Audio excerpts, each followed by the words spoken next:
अच्छा, हम लोग काम करते रहें तो सारा दिन काम से फुर्सत ही नहीं मिलती है। Hello friends, welcome back to my channel. तो आप लोग कैसे हैं? आशा करती हूँ आप लोग बहुत अच्छे होंगे। तो हम फिर से आप लोगों के लिए बहुत ही यूज़फुल टिप्स लेकर के आए हैं कि शीशे पे आलू रखते ही हो जाएगा कमाल।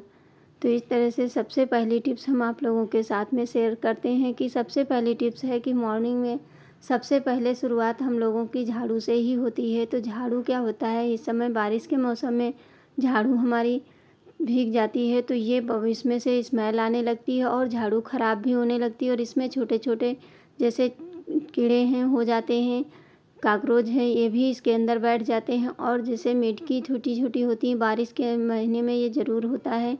और छोटे छोटे खजूरें हैं, ये सब चीज़ें आ जाती हैं। तो इसके लिए आप क्या करिए, रात के टाइम इस पर थोड़ी सी हल्दी डाल करके और इसको हम रख देंगे और थोड़ा सा इस पर कोई भी आपके पास पाउडर है वो डाल दीजिए। तो इसमें जितनी भी बैड स्मेल होगी वो सब निकल जाएगी और आपका झाड़ू भीगा होगा तो वो भी ड्राई हो जाएगा और ये बहुत ही अच्छे से काम करता है। एक बार आप लोग ज़रूर ट्राई करना।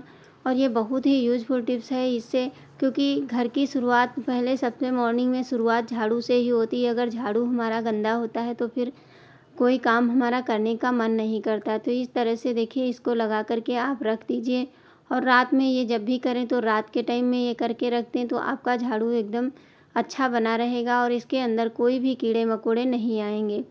उम्मीद करती हूँ ये टिप्स आप लोगों को ज़रूर पसंद आएगी। बढ़ते हैं अपनी अगली टिप्स की तरफ। जैसे कि हम लेडीज़ों के पास में यही होता है, तैयार होना तो सभी को पसंद होता है। तो मॉर्निंग में जब हमें तैयार होना होता है तो यही होता है, जो साड़ी पहने हैं चलिए उसी कलर की हम चूड़ियाँ पहन लेते हैं। तो ऐसे ही रख देते हैं तो समझ में नहीं आता है कहाँ है क्या है। तो इसके लिए आप छोटी सी टिप्स अपना लीजिए। इस तरह से चूड़ियों को सबसे पहले आप एक साथ में हर कलर की चूड़ियाँ अलग अलग कड़े के साथ में लगा करके रख लीजिए। उसके बाद में क्या करिए, इस तरह से देखिए, ये ढेर सारी कोई नहीं पहनता है, बस थोड़ी सी चूड़ी ही डालते हैं। तो इस तरह से बड़ी वाली सेफ्टी पिन ले लीजिए और उसको सेफ्टी पिन के अंदर इस तरह से लगा करके रात में रख दीजिए। और जब भी मॉर्निंग में आप तैयार होने लगें तो सेफ्टी पिन को आप साड़ी में यूज कर लीजिए और चूड़ियों को तुरंत निकाल करके आप पहन सकते हैं। आपको ये काम बहुत ही आसान लगेगा, क्योंकि काम इतने हो जाते हैं घर में कि हम लोगों के लिए यही होता है कि किधर से शुरुआत करें और किधर को ना करें। तो इसलिए छोटी छोटी टिप्स अपना करके आप जब भी इस तरह से सुबह मॉर्निंग में नहाने के बाद में जब भी आप चूड़ियाँ डालें तो इस तरह से आप चूड़ियों को डाल लीजिए और सेफ्टी पिन अपनी साड़ी में यूज कर लीजिए। और जब भी इनको निकालें तो इसी तरह सेफ्टी पिन के अंदर लगा करके चूड़ियों को रख देंगे। तो ये आपका डेली का काम ये आसान हो जाएगा। जिस कलर की पहननी हो फटाफट से उठाइए और तुरंत इसको पहन सकते हैं।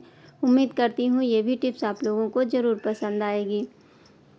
तो शीशे पे आलू क्यों लगाना ज़रूरी है, चलिए हम आज आप लोगों के साथ में बहुत ही यूजफुल टिप्स शेयर करने जा रहे हैं। और मैंने आपको छोटे शीशे में लगा करके दिखाया है और ये आप लोगों के लिए बहुत ही महत्वपूर्ण है। इसको आप, जैसे कभी कभी होता है कि बारिश के मौसम में हम गाड़ी से कहीं जा रहे हैं और जो हमारी फोर व्हीलर होती है उसमें शीशे पे बारिश हो रही है तो पानी की बूंदें जब गिरती हैं तो उससे क्या होता है, आगे में दिखाई कम देने लगता है और उसकी वजह से, पानी की वजह से आपके जितनी भी होते हैं तो दिक्कत बहुत होती है। तो जब भी गाड़ी से कहीं जाना हो तो इस तरह से छोटा सा आलू आप अपने पास रखिए और चाकू से काट करके और शीशे के ऊपर इस तरह से लगा देंगे। तो होगा क्या, इससे इस पर जो पानी की बूंदें पड़ेंगी वो आपकी बूंदें नीचे अपने आप ही चली जाएंगी और इस पर पानी जमा नहीं होगा, जिससे कि आपको ड्राइव करने में दिक्कत नहीं होगी। तो इसको तो हम आप लोगों के लिए इसीलिए शेयर किए हैं क्योंकि बारिश के मौसम में हर कोई निकलता तो सभी हैं, लेकिन बारिश में इस तरह से देखिए पानी जम जाता है और जब आलू का इस पे परत जम जाती है तो उसकी वजह से आपका जो शीशा है उससे पानी नहीं रुकेगा।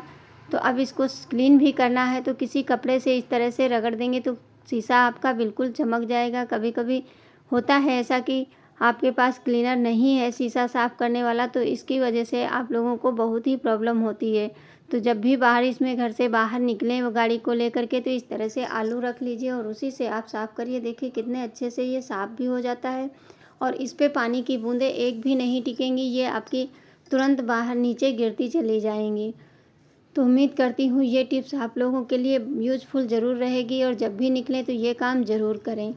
बढ़ते हैं अगली टिप्स हमारी है, जैसे इस तरह के ढक्कन डब्बे हमारे ख़राब हो जाते हैं, लेकिन ढक्कन जो होते हैं वो पड़े रहते हैं। तो उनको हम फेंकने के बजाय इस तरह से छोटी छोटी टिप्स में आजमाएंगे तो हमारा काम बहुत ही आसान हो जाता है। तो सबसे पहले तो आप इस पर पतली वाली रबड़ ले लीजिए और इस तरह से इस पर लगा दीजिए। देखिए जिस तरह से हम लगा रहे हैं, आप इसी तरह से इस पर 4 रबड़ लगानी है। बहुत ज़्यादा ज़रूरत नहीं है, सिर्फ 4 ही रबड़ काफ़ी है इस पर लगाने के लिए। इस तरह से इसको लगा दीजिए और देखिए ये थोड़ा अच्छा लगने लगता है और ये हमारे बहुत काम का है। एक बार इसको ज़रूर आप लोग ट्राई करना।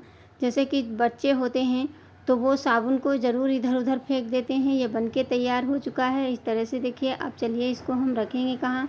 जैसे कि बाथरूम में जब साबुन रखते हैं, अगर साबुनदानी नहीं है तो उस टाइम पे हम क्या करें, इन छोटे छोटे ढक्कनों को रबड़ लगा करके उसके बाद में इस पर सोप रखेंगे तो पानी जितना है वो नीचे गिर जाएगा और साबुन हमारी सूखी रहेगी। तो इस पे बच्चों को भी अपने बता दीजिए कि यहाँ पे इस तरह से साबुन को रखेंगे तो साबुन आपकी जल्दी गलेगी नहीं और ज़्यादा टाइम तक साबुन आपकी चलेगी। उम्मीद करती हूँ ये छोटी सी टिप्स आप लोगों को ज़रूर पसंद आएगी। पसंद आए तो प्लीज़ लाइक ज़रूर करना और शेयर ज़रूर करना, और चैनल पे पहली बार आए हैं तो चैनल को सब्सक्राइब ज़रूर करना। इस तरह के ताले सभी के घर में होते हैं और बारिश के मौसम में ये दिक्कत सभी के साथ में होती है कि अगर ताला हम इसको नहीं यूज कर रहे हैं तो इस तरह से ये बहुत जल्दी ख़राब हो जाता है। तो उस टाइम पे हम क्या करेंगे, इसमें हम थोड़ा सा इसको हम देखते हैं इसकी ग्रीसिंग कर देते हैं जिससे कि ताला हमारा ख़राब ना हो। क्योंकि ताले इस समय कोई भी चीज़ हो अगर ख़राब होती है तो उसको हम क्यों ना छोटी छोटी टिप्स अपना करके इसको सही कर लें। तो ले लीजिए नारियल का तेल और इसमें 1 बूंद नारियल का तेल डाल करके इसको हम 2-4 मिनट के लिए छोड़ देंगे। और नहीं छोड़ना है तो तुरंत के तुरंत ये काम करता है। आप एक बार इसको ज़रूर ट्राई करना और ट्राई करके मुझे कमेंट करके ज़रूर बताना। तो चलिए अब इसको हम बंद करके दिखाते हैं। ये बहुत जल्दी से काम करता है, हो सकता है थोड़ा टाइम लगे। तो दोनों साइड में इसमें 1-1 बूंद नारियल तेल डाल देना है। तो इस तरह से देखिए ये कितने अच्छे से ये काम करने लगता है। कितनी भी जंग लगी होगी तो आपका ताला सही हो जाएगा। और इसको आप इस तरह से बंद करके, अभी हम बंद करके दिखाते हैं कि जो चाबी नहीं चल रही थी वो कितने अच्छे से ये ताला बंद हो जाता है। तो देखिए जब भी ताले को चाबी को लगाएं तो इस तरह से देखिए इसको हम दबा लेंगे, उसके बाद में हम इसको बंद करेंगे। क्योंकि इसमें जंग लगी है इस वजह से देखिए थोड़ा सा चाबी फंस जाती है, लेकिन फिर भी देखिए आसानी से ये खुल जाती है और बंद भी हो जाता है। तो छोटी सी टिप्स है लेकिन ये आपके बहुत काम आने वाली है और इसको आप ज़रूर एक बार यूज़ करिए। और फिर इसको लगा करके, और चाबी जब भी ताले का यूज़ ना हो तो चाबी ताले में लगा करके कहीं भी इसको बंद करके रखेंगे तो आपकी चाबी भी नहीं खोएगी। और इसके साथ में एक काम और करिए, इसमें थोड़ी सी नेल पेंट लगा दीजिए जिससे कि आपको पता रहे। क्योंकि एक साथ में कई चाबियाँ होती हैं, फिर इसमें दिक्कत होती है कि किस ताले की कौन सी चाबी है। तो ये आज की टिप्स आप लोगों को कैसी लगी मुझे कमेंट करना बिल्कुल भी ना भूलें। मैं इसी तरह की टिप्स लेकर आती हूँ।